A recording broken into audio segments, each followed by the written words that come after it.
Lucas found himself dragged into the courts, accused of crimes, his wealth stripped away to pay for debts.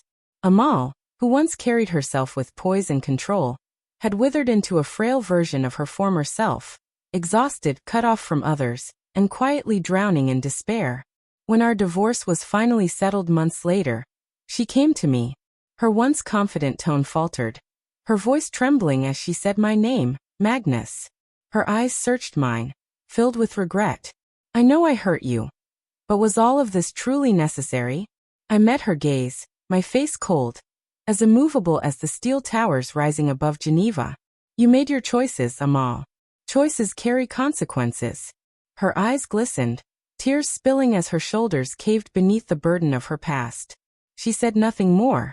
With slow, defeated steps, she turned and faded into a world that no longer had a place for her. In time, life found its balance again. The house, once heavy with silence and unspoken bitterness, became a place of calm. I buried myself in work, sealing deals and stretching my firm's presence across Europe. The wound of betrayal still lingered, but its sting dulled, replaced by a clearer sense of direction and a steady strength. One evening, at yet another charity gala, I entered not as a man weighed down by the past but with quiet assurance.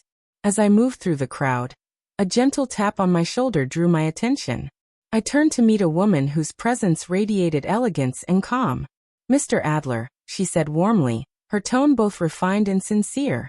I'm Isabel, a historian. I've followed your work. It's remarkable. We spoke for hours, our conversation flowing with ease. Isabel's sharp mind and subtle humor cut through the shallow exchanges I had grown used to. For the first time in years, I felt a spark, something genuine, untainted, alive. Later that night, standing on my balcony with the city lights stretching endlessly below, I reflected on the path that had carried me here. Betrayal had nearly broken me, but instead it had shaped me into something stronger. Lifting my glass of wine to the night sky, I whispered the words that had become my truth. Pain sharpens us. Resilience defines us. With a final glance at the stars, I stepped back inside, leaving one last thought lingering in the night air.